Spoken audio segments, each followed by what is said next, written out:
So, hello, my dear children. So, today we'll discuss class 8 NCERT syllabus science, that is metals and non-metals.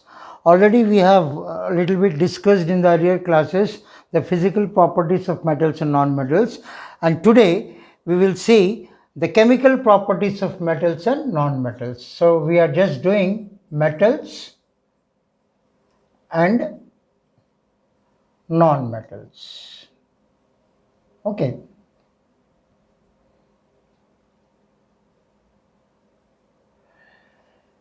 So in my earlier classes, I have already explained you the physical properties. Now we will see today chemical properties. What are chemical properties? Chemical properties means any changes of a metal when they react with oxygen, either with water or with acid. अगर किसी metal पर oxygen का react होता है या उसे हम जलाते हैं तो जलाने में वी रिक्वायर्ड ऑक्सीजन, तो मेटल क्या बनता है ना, what will be the result. अगर हम उस मेटल को पानी के साथ रिएक्ट करेंगे तो क्या बनता है. So this are overall chemical, means अंदर से उसमें चेंजेस आता है. For example, if you throw iron outside, a good iron, if you have thrown outside, what happens?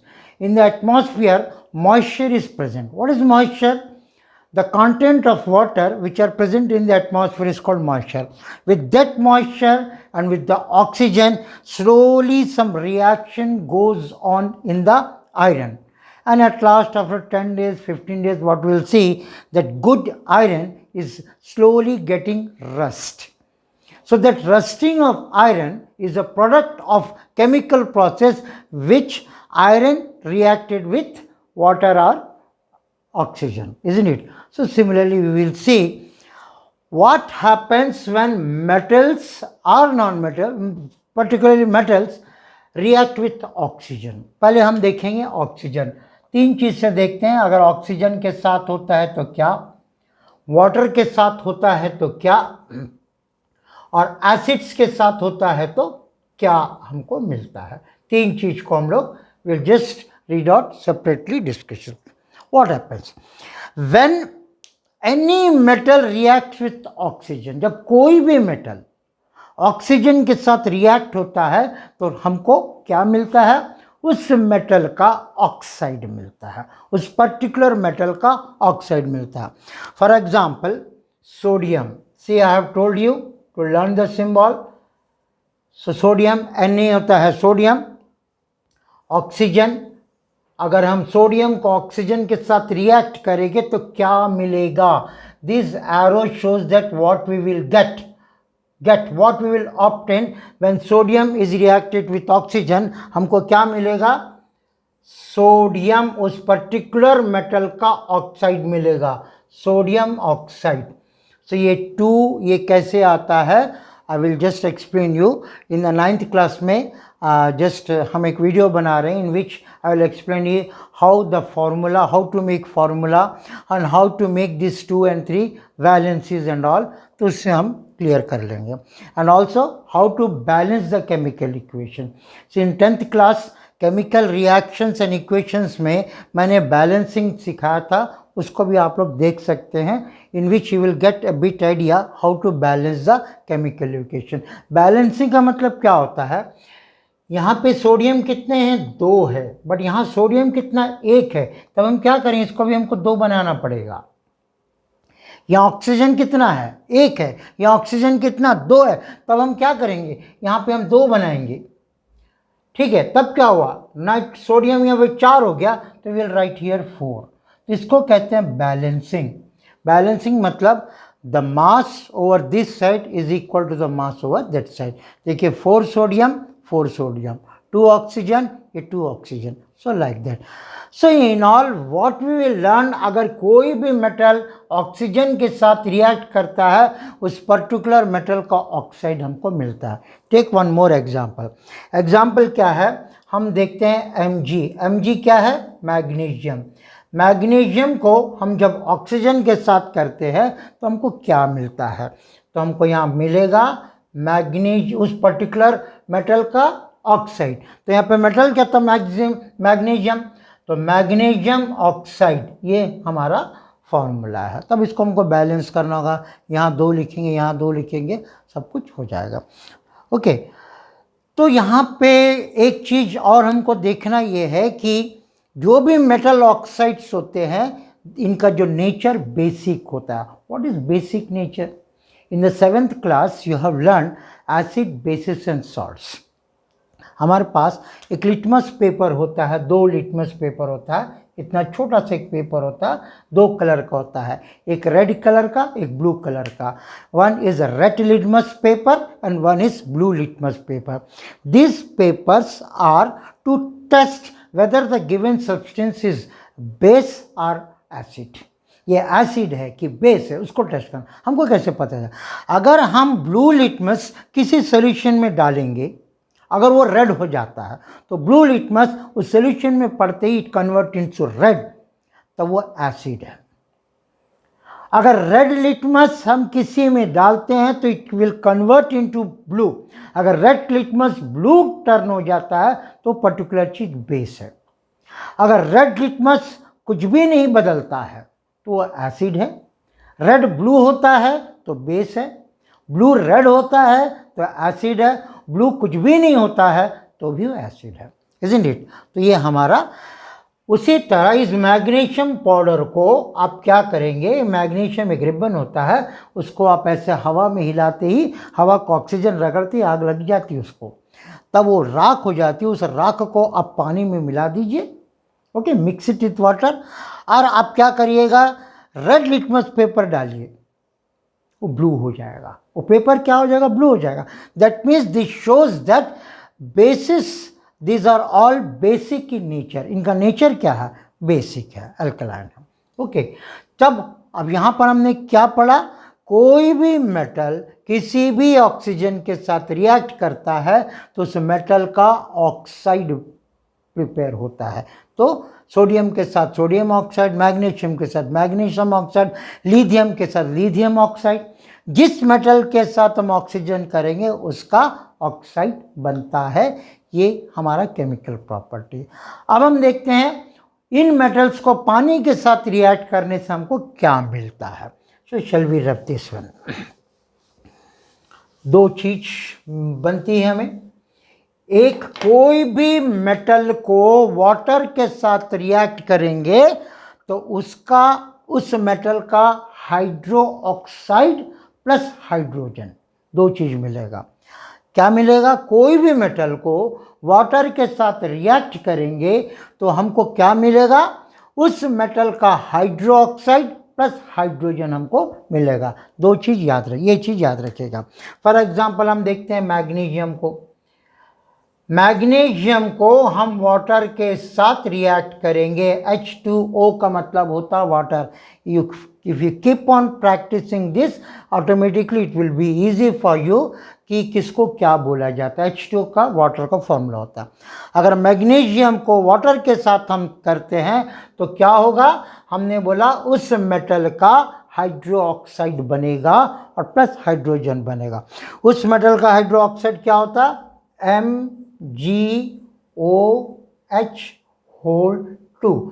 ये मैग्नीशियम हाइड्रो ऑक्साइड, इसको क्या बोलते हैं? मैग्नीशियम हाइड्रो ऑक्साइड प्लस हमको H2 हाइड्रोजन बनेगा। ठीक है, हमको H2 हाइड्रोजन बन जाएगा, क्योंकि हाइड्रोजन कितने थे? 2 थे। एक हाइड्रोजन इधर आ गया, एक हाइड्रोजन वहाँ चले गया। ठीक है, एक और एग्जांपल हम देखते हैं। क्या बोला? मेटल को वाटर के साथ करते हैं तो उस मेटल का hydro oxide plus hydrogen. Will take one more example, sodium को ही देखते हैं। सोडियम को वाटर के साथ हम रिएक्ट करते हैं तो हमको क्या मिलेगा? सोडियम हाइड्रो ऑक्साइड मिलेगा, NaOH प्लस हाइड्रोजन मिले। ये हमको मिलता है जब हम किसी वाटर के साथ रिएक्ट करते हैं। Everything is in your book. आप बुक को भी साथ साथ रेफर करते जाएंगे तो you will go through everything, जो आपको समझ में आ जाएगा। थर्ड हम देखते हैं एसिड्स के साथ रिएक्ट करने पर क्या बनता है। एसिड्स के साथ, तो एसिड के साथ भी उस मेटल का सॉल्ट बनेगा प्लस हाइड्रोजन बनेगा। कोई भी एसिड होता ही है, उसमें हाइड्रोजन होता है। This is for example sulphuric acid. Do you know sulphuric acid का फॉर्मूला क्या है? क्लास 7 में आपने पढ़ा होगा, H2SO4। ये सल्फ्यूरिक एसिड है। देखिए हाइड्रोजन है। नाइट्रिक एसिड देखते हैं, HNO3, इसको नाइट्रिक एसिड बोलते हैं, इसमें भी हाइड्रोजन है। हाइड्रोक्लोरिक एसिड HCl, ये भी है। अब एसिड दो प्रकार के होते हैं, एक डाइल्यूट और एक कॉन्सेंट्रेटेड। कैसे होते हैं एसिड? दो किस्म के, एक डाइल्यूट होते हैं और एक कॉन्सेंट्रेट होता है। कॉन्सेंट्रेटेड एक होता है डाइल्यूट नाइट्रोजन, ये HNO3, और या कॉन्सेंट्रेटेड HNO3, डाइल्यूट HCl या कॉन्सेंट्रेटेड HCl। तो दोनों का मतलब क्या होता है? कॉन्सेंट्रेटेड का मतलब होता है स्ट्रॉन्ग एसिड, बहुत स्ट्रॉन्ग एसिड, हाथ में डालें हाथ तुरंत जल जाएगा। अब उसी कॉन्सेंट्रेटेड को अगर हम वाटर डाल के और हल्का बनाते हैं तब उसको कहते हैं डाइल्यूट HCl। तो अभी हम क्लास 7, 8 में जब भी प्रैक्टिकल्स करेंगे 9 में, हम डाइल्यूट के साथ करेंगे, क्योंकि कॉन्सेंट्रेट के साथ थोड़ा सा एक्सीडेंट होने का रिस्क ज़्यादा होता है। ओके, अब क्या बोला है हम? If any metal reacts with acid तो व्हाट विल गेट? उस मेटल का सॉल्ट मिलेगा प्लस हाइड्रोजन मिलेगा, इज़न्ट इट? फॉर एग्जाम्पल हम लोग देखते हैं एल्यूमिनियम देखते हैं, एल्यूमिनियम को हम हाइड्रोक्लोरिक एसिड के साथ रिएक्ट करते हैं। ठीक है, हम हाइड्रोक्लोरिक एसिड के साथ करेंगे तो हमको क्या मिलेगा? एल्यूमिनियम क्लोराइड, ये सॉल्ट है। उस पर्टिकुलर एलिमेंट का, मेटल का हमको सॉल्ट बनेगा और प्लस H रहेगा, हाइड्रोजन बनेगा। ठीक है, ये एल्यूमिनियम के साथ रिएक्ट होता है। एक और हम लोग देखते हैं सोडियम के साथ, सोडियम के साथ हम यही HCl हाइड्रोक्लोरिक एसिड के साथ करेंगे तो हमको क्या मिलेगा? NaCl मिलेगा। NaCl बच गया क्या? H बच गया, बाहर में H2 हो जाएगा। अब बाद में हम इसको बैलेंस करके इक्वल कर सकते हैं। अब ये बैलेंसिंग इक्वेशन है, जस्ट मैं आपको एक्सप्लेन करने के लिए, अदरवाइज इक्वेशंस तो रॉन्ग है क्योंकि बैलेंस नहीं है। बैलेंस क्यों नहीं है? क्योंकि यहाँ क्लोरीन 3 है, यहाँ क्लोरीन 1 है, यहाँ हाइड्रोजन 2 है, यहाँ हाइड्रोजन 1 है, तो यहाँ पर भी हमको हाइड्रोजन 2 रखना होगा, क्लोरीन 3। इसको कहते हैं बैलेंस। अभी जैसे एक स्केलेटन समझ लीजिए जितना आपको ये। तो these are the chemical properties of metals. When they react with oxygen, what it will form? When they react with water, what it will form? When they react with acid, what it will form? आपके book में एक और चीज दिया है, reactivity series. What is reactivity series? Reactivity series आपको दिया है। रिएक्टिविटी सीरीज आपको क्या बोला जाता है? तो रिएक्टिविटी सीरीज मैं आपको बताता हूं। जैसे फॉर एग्जांपल के को क्या बोलते हैं? पोटेशियम, के पोटेशियम, और इसके बाद आता है Na sodium, Ca calcium, Mg magnesium, ठीक है, Al aluminium, Zn zinc, Fe iron, Pb lead, H hydrogen. इसके बाद आता है कॉपर, ठीक है, Cu का मतलब होता है कॉपर, Hg का मतलब होता है सिल्वर, और Hg का मतलब होता है मर्क्यूरी, Ag का मतलब सिल्वर, Au का मतलब गोल्ड, और एक होता है प्लैटिनम। फिर से मैं बोल रहा हूं, पोटेशियम, सोडियम, आप लोग लिख लीजिएगा, calcium, magnesium, aluminium, zinc, iron, lead LEAD, hydrogen, copper, mercury, silver, gold. ये एक सीरीज है। सीरीज का मतलब क्या होता है? सबसे खतरनाक तो ये दो है, सोडियम एंड पोटेशियम इतने हैं कि बाहर रखते ही तुरंत रिएक्ट हो जाते हैं। कौन कितने देर में रिएक्ट होगा? जैसे एक आयरन को अगर हम बाहर रख देते हैं तो बाहर के नमी से, ऑक्सीजन से, वाटर से ये धीरे धीरे धीरे धीरे जंग लग जाती है।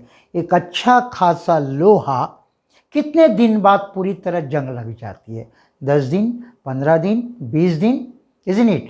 वो तो आयरन हमारे पास यहाँ है। तो ये अगर आयरन को जंग लगने में फॉर एग्जाम्पल 10 दिन लगता हो तो जिंक को खराब होने में 9 दिन लगता है, एल्यूमिनियम को खराब होने में 7 दिन लगता है, मैग्नीशियम को खराब होने में 2 दिन लगता है, कैल्शियम को 1 दिन लगता है, सोडियम और इसको तो मिनट 2-3 मिनट लगता होगा। तुरंत तुरंत अब लोहा तुरंत तुरंत जंग नहीं लग जाएगा ना। अब ये हाइड्रोजन के बाद जितने भी ये सब रिएक्टिविटी सीरीज है, इससे ज़्यादा है ना, ये इस तरह करते करते करते जितना मैं कम बोल रहा हूँ ज़्यादा हो, इससे ज़्यादा रिएक्टिव 2 दिन में खराब, इससे ज़्यादा, इससे ज़्यादा, इससे ये तो 1 मिनट इतने भयानक है कि बाहर रखते ही चल जाते हैं। इनको कहाँ रखा जाता है? केरोसिन। केरोसिन के अंदर सोडियम एंड पोटेशियम को रखते हैं तो नहीं जलता है, नहीं गलता, रिएक्ट नहीं करता, वो स्टोर होता है। अगर एक केरोसिन से हम अगर इन दोनों को, पोटेशियम को और सोडियम को निकाल के अगर रखेंगे तुरंत जल के खाक हो जाते हैं, इतना हैवी रिएक्टिविटी है। उसके बाद मैग्नीशियम देखिए, एक रिबन पकड़कर हवा में ऐसे ऐसे घुमाइए ना, हवा का ऑक्सीजन इसको लगेगा, रगड़ेगा, फट से आग लग जाती है। ये सब इतने डेंजरस है। ये हाइड्रोजन के बाद वाले ये सालों लगते हैं खराब होने में, 21 साल, 21 साल, 21 साल। सोना तो कम से कम हमको नहीं लगता कि 1 करोड़ साल के बाद शायद खराब होता होगा। इसलिए सोना का गहने बनते हैं जो बहुत जल्दी खराब नहीं, बट होता है। It will take longer, it will take years to rust, to react. तो जितना थोड़ा कम होते जाएगा, कम होते होते इसका ये हाईली रिएक्टिविटी है। तो इसको कहते हैं रिएक्टिविटी सीरीज। आपके टेक्स्ट बुक में लाइन से लिखा गया है, उसको आप लोग अच्छे से याद करिएगा। मैंने symbolically I have explained you, isn't it? तो नाउ अब इसमें ये सब फाइन मेटल्स है, ये जो है इनको कहते हैं fine metals. Fine metals, platinum भी एक होता है। फाइन मेटल्स उनको कहते हैं जो खराब नहीं होता है, जल्दी जल्दी खराब नहीं होता है, सही सालों लगते हैं उसको रिएक्ट होने के लिए। That is why they are called fine metals. इसलिए उसके बर्तन बनते हैं, गहने बनते हैं, छोटी छोटी मूर्तियाँ बनती है, हमारे हीरे जवाहरात, अंगूठी, हार बनाते हैं। ये क्या जल्दी थोड़ी खराब होती, इट विल टेक ईयर्स। और एक होता है आपका एलॉय, बुक में आपका एलॉय है। What is alloy? एलॉय जब 2 मेटल्स को मिक्स करके कुछ पदार्थ बनता है उसको कहते हैं एलॉय। जैसे आयरन को बनाते हैं तो हमको उसमें हमको लगता है आयरन एंड निकल लगता है, ठीक है। स्टील को बनाने में 2 मेटल लगता है। स्टील को बनाने में आयरन और निकल ये 2 मिक्स करते हैं तो स्टील बनता है। वही अगर स्टेनलेस स्टील बनाते हैं, स्टेनलेस स्टील क्या होता है? जो हमारे घर के जो स्टील के जो बर्तन होते हैं, ग्लास, थाली वगैरह, स्टेनलेस स्टील बनाने के लिए आयरन, निकल प्लस क्रोमियम, ये 3 चीज को मिक्स करके हमारा स्टेनलेस स्टील बनता है, जो जंग नहीं लगता है क्रोमियम की वजह से, है ना। ये भी कई दिन तक रहता है। तो इसको कहते हैं when 2 or 3 elements are mixed to form a new metal, that type of metal is called alloy. अब मेटल जैसे भी हो खराब तो होगा ही, उस खराब होने की प्रोसेस को कहते हैं कोरोजन। आपके चैप्टर का लास्ट पार्ट है कोरोजन। देखिए कभी कभी आपके सिल्वर के बर्तन पड़े पड़े ऑक्सीजन से ऑक्सीडाइज होते हुए काली काली हो जाते, उसका बेस। कॉपर भी ग्रे कलर, ग्रीन कलर का हो जाता है, जंग लग जा, खराब हो जाता है। आयरन भी धीरे धीरे धीरे धीरे रस्ट, जंग लग जाती है, उसकी क्वालिटी ख़त्म हो जाती है। तो उसी प्रोसेस को कहते हैं कोरोजन।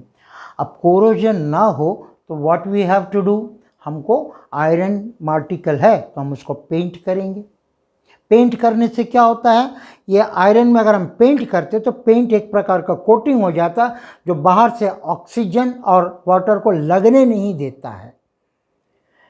इट्स मतलब ये क्या होता है, डायरेक्ट कांटेक्ट होने नहीं देता है पेंट। उसी तरह गैल्वेनाइजिंग करते हैं, इसके ऊपर एक और परत चढ़ाते हैं, या इलेक्ट्रोप्लेटिंग करते हैं। आपके चैप्टर का लास्ट में 2-3 तो दिया है, ग्रीज ऑयलिंग करते हैं।